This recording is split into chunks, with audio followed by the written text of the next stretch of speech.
The truth is that I've had cause to comment on the same matter, and I've indicated that despite all my disagreements with Dr. Bawumia, I mean, the honest truth is that having served as vice president for that long, having been the running mate for that long, and having lost an election, I beg your pardon, he's likely to carry favor with NPP delegates, purely born out of sympathy.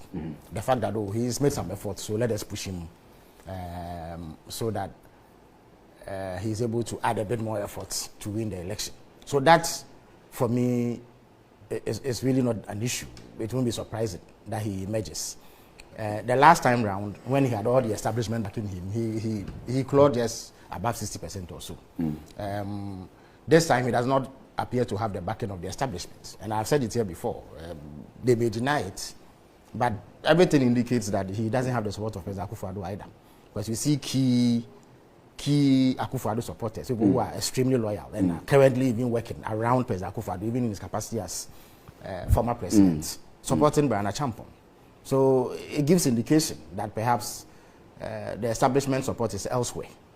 But I still think that he will sail through. What remains to be seen is the margin by which he would win. I heard, as I walked in, I heard Manje Bruce recite a litany of what he believes to be Dr. Bawumia's attributes. But as you see, all of that doesn't matter in an election, trust me.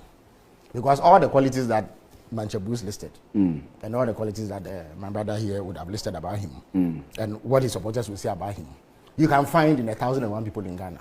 So those qualities don't set him apart from anybody else who wants to contest elections.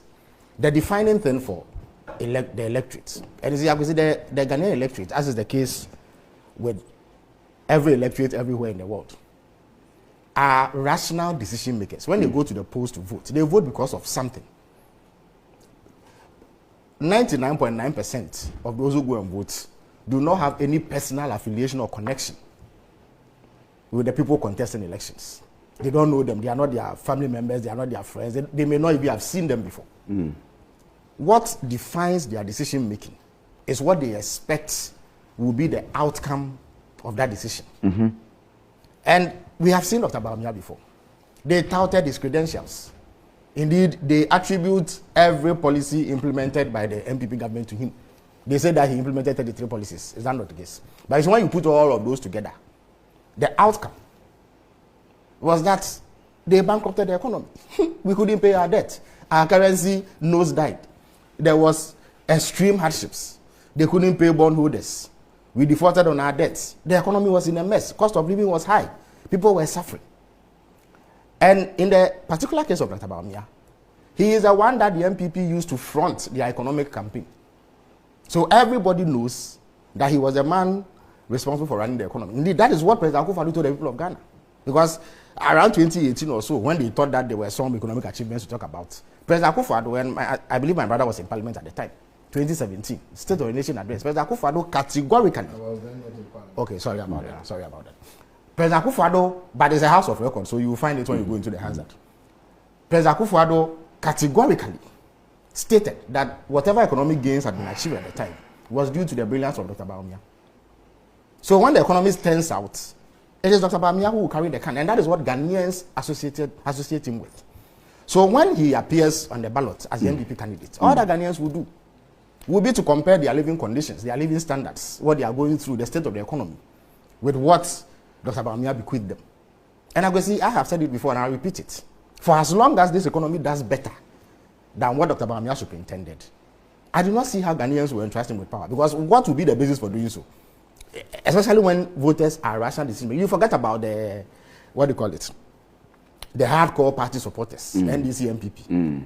There's an unfortunate saying that we politicians like to bandy about, even if you put a goat here, we'll vote for him. It's the most unfortunate, because it tends to denigrate and belittle the capacity of voters. It's the most unfortunate thing. Yes. But I guess the meaning is that people are loyal to political parties. But even the MPP themselves are saying that, they have about 2 million supporters who didn't show up to vote. I could say, why would 2 million MPP supporters not show up to vote?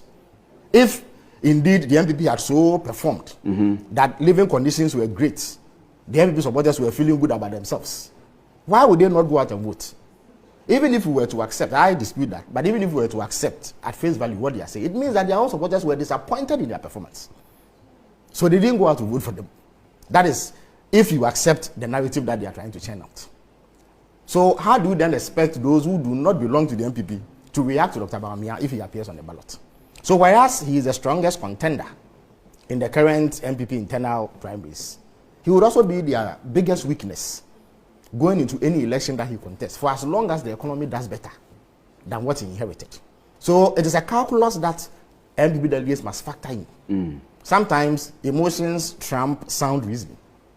We are human, so sometimes emotions get the better part of us. Sympathy can get the better part of us. But if you are an NPP strategist and you wish the party well, and you take an objective position in terms of designing a strategy that will best suit the NPP and deliver victory, you must think about this carefully, whether or not he best represents your aspirations, given the circumstances that prevail currently.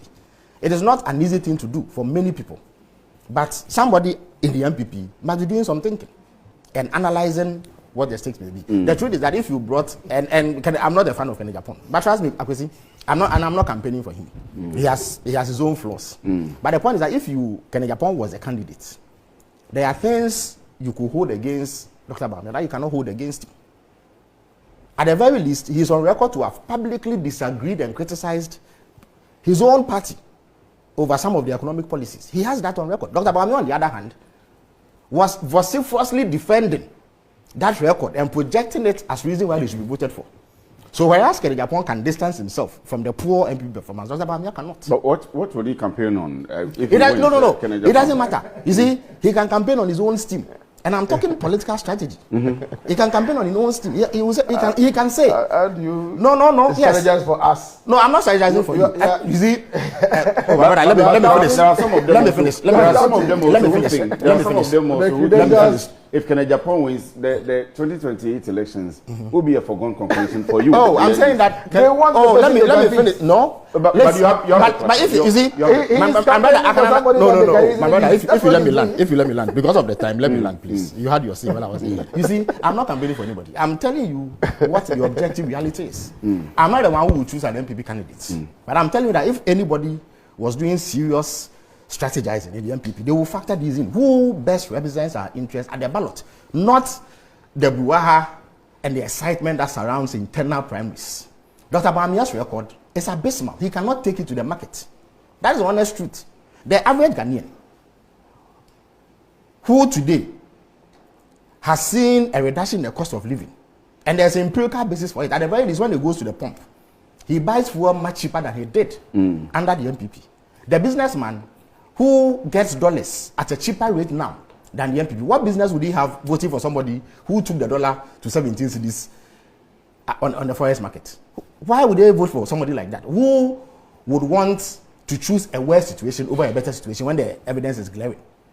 But if you bring others, they may be able to say that we disagreed with this. I wasn't part of this. My record shows that I even, at the time we were in power, told my people that they were on the wrong path. They didn't listen to me. Not that in itself will carry you. Because ultimately, the decision to vote for a party or one party or the other is premised, and Ghanaians have shown it, on what they believe to be the state of their welfare.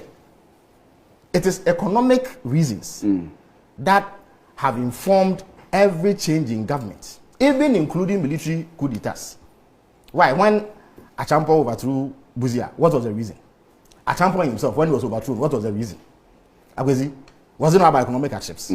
So even military regimes have trumpeted economic hardships as reason why they've gotten rid of democratically elected governments. Since 1992, every single time a party has lost elections, it has been based on economic performance or the lack of it. President Kufuor